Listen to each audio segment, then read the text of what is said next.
When you hear the name Chuck Norris, a certain image comes to mind.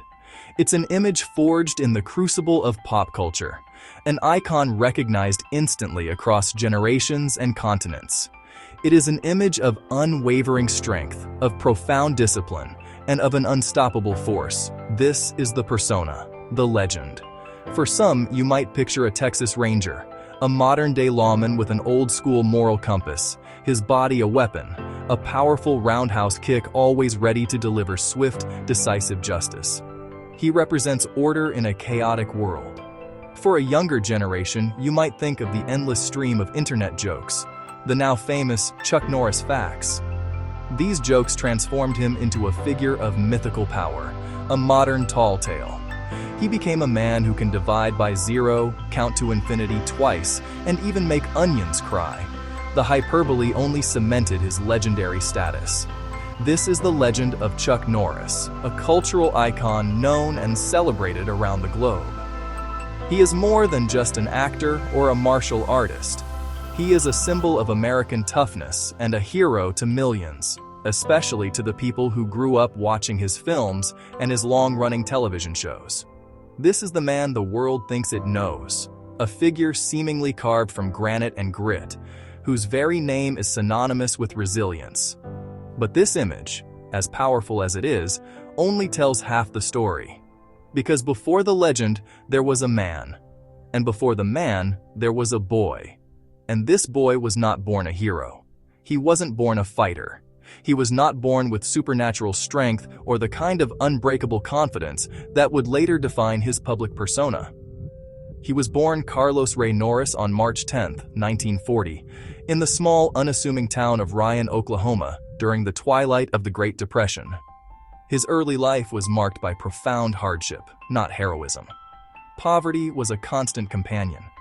He was a quiet, painfully shy child from a poor family, of mixed Irish and Cherokee heritage, which sometimes made him feel like an outsider.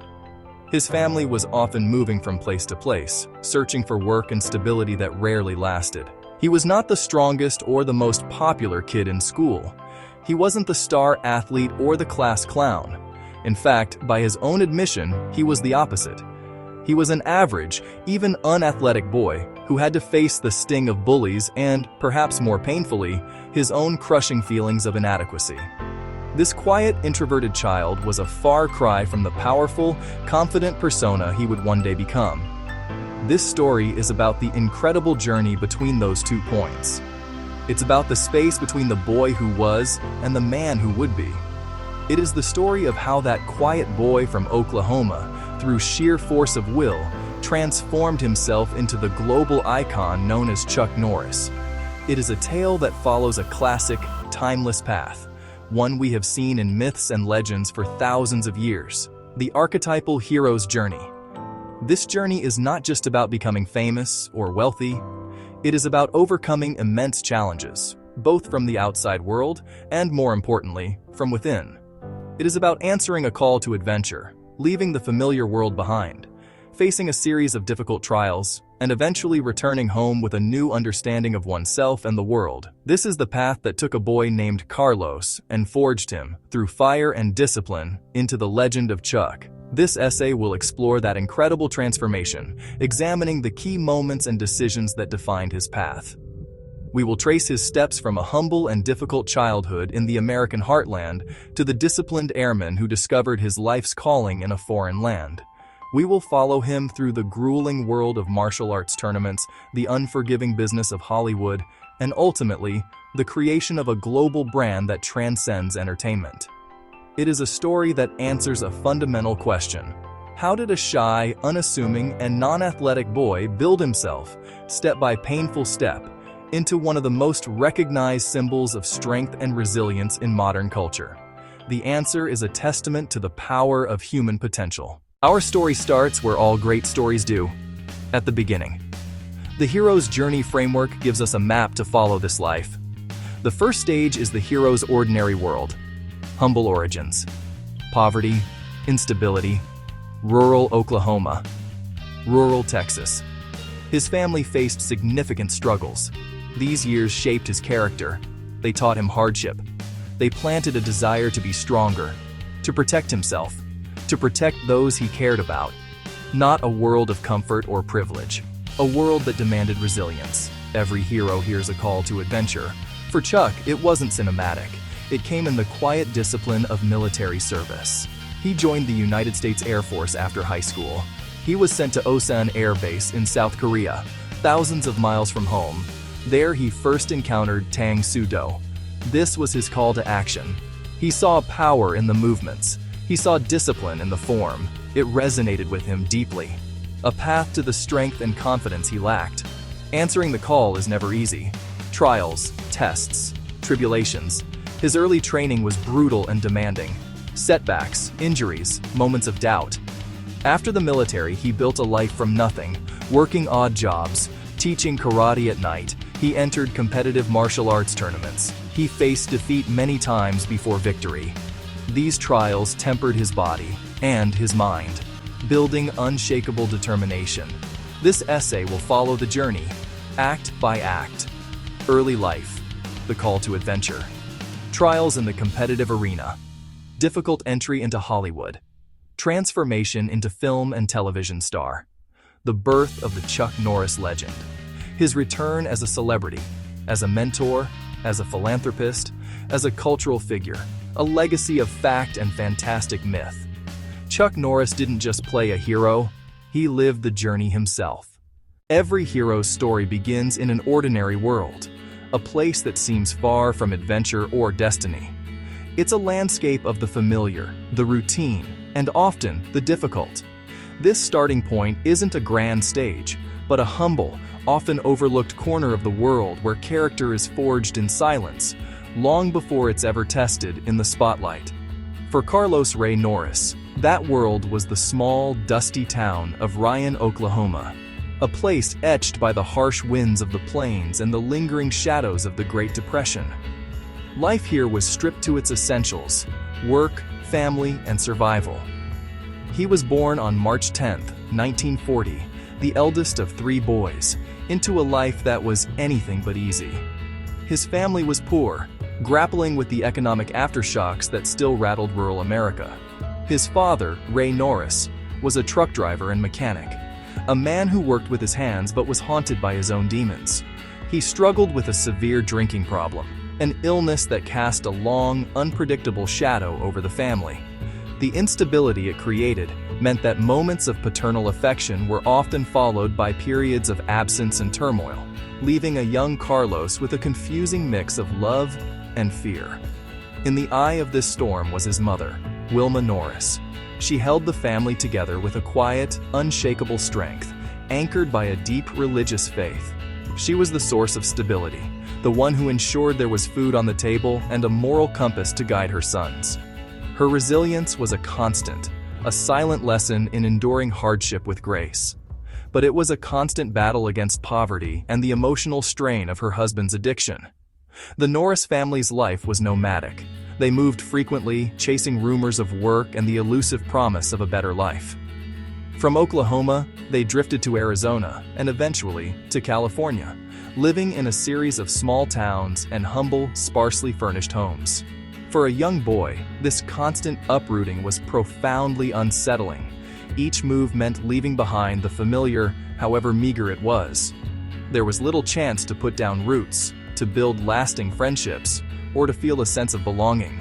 He was always the new kid, the outsider looking in.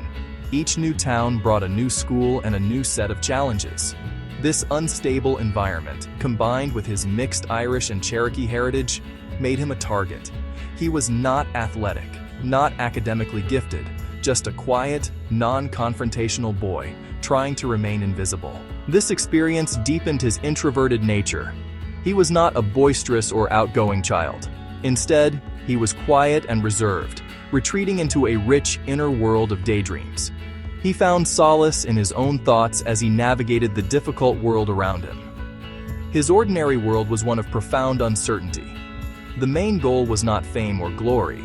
It was simply getting by, surviving until the next day. Carlos, along with his 2 younger brothers Wieland and Aaron, learned about hardship from a very young age. They were a tight-knit unit, bound by shared experience. They experienced what it was like to have very little, to rely on one another for support and companionship. They saw firsthand the toll that financial stress and personal demons could take on a family. This was a world that demanded resilience, but it did not automatically grant confidence. In fact, for Carlos, it did the opposite. The boy who would one day become a global symbol of unbreakable strength was, in his youth, often paralyzed by feelings of inadequacy and fear.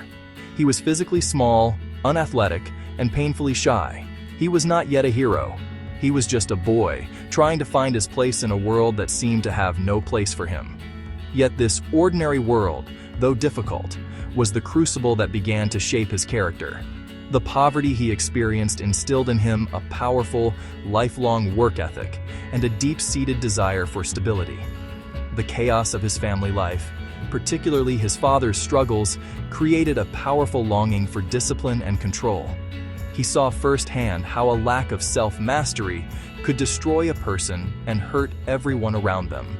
These early experiences planted the seeds of a profound, almost desperate motivation. A drive to be different, to be strong, to be reliable, to be the man his father couldn't be. He yearned to build a life defined not by chaos, but by order, not by weakness, but by strength. He did not know it yet, but the pain and insecurity of his ordinary world were forging an extraordinary will. Every moment of fear, every feeling of being an outsider, was fuel being gathered for a future fire. The challenges of his youth were preparing him for a journey that would require every ounce of the resilience he was unknowingly building, day by difficult day. As a child, Carlos Norris was not the kind of boy who stood out in a crowd. He was shy, physically unassuming. He was not athletic, had little interest in the sports that other boys played. This combination made him an easy target for bullies. In the rough-and-tumble schools he attended, his reserved nature was often mistaken for weakness. He endured taunts and intimidation, which deepened his sense of being an outsider. These encounters left a lasting mark, reinforcing his feelings of powerlessness and fueling a quiet, desperate wish to be strong enough to defend himself. His family background also contributed to his social isolation. His father was Cherokee. His mother was Irish. In the less diverse society of the 1940s and 1950s, being different could lead to being singled out. This pushed him further into his shell. He retreated into daydreams, imagining being strong, respected, and capable. These were simple desires for confidence and self-assurance, not fame. The one constant was his mother, Wilma. She was a devout Christian who taught perseverance and faith. Her quiet determination became an inner strength he carried with him. As a teen, he remained quiet and unremarkable. He graduated from North Torrance High in California without a clear direction. He was not a standout scholar and not involved in activities. He worked a few odd jobs after graduation, but wanted something more. The world had defined him as quiet, weak, and average. He was ready for a change. The decision he made next would alter the course of his life forever. Every hero's journey begins with a departure from the ordinary world. It's a moment when the familiar is left behind in pursuit of something unknown. For a young Carlos Ray Norris, soon to be known as Chuck, that departure came in the form of a military uniform, a stark symbol of a new life, a clean break from a past that offered little promise. In 1958, at the age of 18, he stood at a crossroads. The path he had been on was one of poverty and quiet struggle. So he made a pivotal decision that would redirect the course of his existence. He enlisted in the United States Air Force. This wasn't just a job. It was an escape and an opportunity, a choice to impose order on a life defined by chaos. This was his first real step away from the instability of his youth. He was leaving behind not just a place, but a version of himself he was desperate to outgrow. The military promised structure, discipline, and a clear sense of purpose. For a young man who had often felt adrift, the rigid routine of the Air Force was a welcome anchor. It also offered a chance to see the world beyond the small towns he had known, a ticket to a future that was not yet written. He was sent to basic training at Lackland Air Force Base in Texas, a crucible designed to strip away the individual and forge a cohesive unit. Here, He was no longer just Carlos, the shy kid from Oklahoma and California. He was Airman Norris, part of a larger organization with a clear mission. This was a profound shift in his identity, an immersion into a world governed by rules and shared responsibility. After completing his initial training, his military career took him thousands of miles from home, across the Pacific Ocean. His destination was Osan Air Base in South Korea, a country still healing from the scars of war. This foreign land was a world away from the sun-drenched landscapes of California. The culture, the language, the very landscape was new and unfamiliar. It was here, while serving as an air policeman, a role that required vigilance and a calm demeanor, that he received his true call to adventure. It didn't come over a radio or in a set of orders. It came quietly, during a moment of observation. Walking through a local village, his attention was captured by an extraordinary sight. He was mesmerized by a group of villagers practicing a dynamic and powerful martial art with an intensity he found captivating. They moved with a grace, speed, and precision he had never witnessed. Each strike was sharp, each block absolute, and each movement flowed into the next with a seamless, deadly beauty. The art was Tang Soo Do, a traditional Korean martial art known for its powerful kicking techniques and deep philosophical roots. It was a discipline of both the body and the mind. In those fluid, powerful movements, Norris saw the physical embodiment of everything he felt he lacked, everything he yearned to become: confidence, self-control, and the ability to command respect through skill, rather than aggression. It was a quiet strength, an internal power that radiated outward. It was a revelation, a lightning bolt of clarity that illuminated a new path forward. He was immediately captivated and felt an undeniable pull toward this new discipline. It was a magnetic force, drawing him out of the role of a passive observer and urging him to become an active participant. This was more than just a hobby or a way to pass the time. It felt like a calling. It was the answer to a question he hadn't even known how to ask. He sought out a local master, Grandmaster Jae Chul Shin, to begin his training, driven by a deep-seated need to transform himself from the inside out. The shy boy who had been bullied in the schoolyard, who had felt powerless for so much of his life, had finally found a path to becoming the strong, self-assured man he had always dreamed of being. This decision to study martial arts was the true turning point.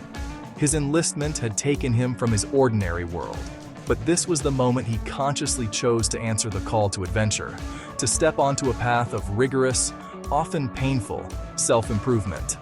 It was a commitment to face his weaknesses head-on. He did not know where this path would lead. There was no thought of tournaments, championships, or Hollywood stardom. The goal was much more fundamental and personal, to conquer his own fears and insecurities. By embracing the demanding discipline of Tang Soo Do, Chuck Norris was taking the first deliberate step in forging a new identity, one built not on circumstance, but on dedication, sweat, and an unyielding will to become stronger. He was no longer just a product of his past. He was the architect of his future. Answering the call is one thing. Surviving the trials that follow is another. Chuck Norris's initial martial arts training in South Korea was a brutal awakening. His grand master was the legendary Jae Chun Lee, a man who demanded total dedication. The training was physically grueling and mentally exhausting. The days were long, filled with endless drills, painful stretching, repetition of kicks, repetition of blocks, repetition of punches. Norris, who had never been athletic, pushed his body to its limits and beyond. He suffered bruises, he suffered sprains, and deep muscle aches from the work. There were moments of profound doubt. Exhausted and in pain, he considered quitting many times. He was an American in a Korean dojang, an outsider learning a traditional art. He had to overcome physical limits and cultural language barriers. Remembering past weakness became his motivator. Every time he wanted to quit, it pushed him to endure one more day, one more kick, one more training session. He was fighting to remake himself. In South Korea, he earned his first black belt in Tang Soo Do, a sign of transformation. The belt was not just a piece of cloth. It was a symbol of his perseverance. It proved the quiet, non-athletic boy could achieve discipline he never thought possible. It was also during this time that his fellow airmen gave him the nickname Chuck. The name stuck, and Carlos Norris began to fade into the past. Chuck Norris, the martial artist, was being born. When his tour of duty in South Korea ended, Chuck returned to the United States a changed man. He was stationed at March Air Force Base in California, but his passion for martial arts did not wane. He continued to train relentlessly, even as he finished his military service. The discipline he had learned became the central organizing principle of his life. He had answered the call to adventure and survived the initial trials. He now possessed a skill and a new sense of self. The question was, what would he do with it? The military had given him the opportunity, but his life as a civilian would be the true test of his new identity.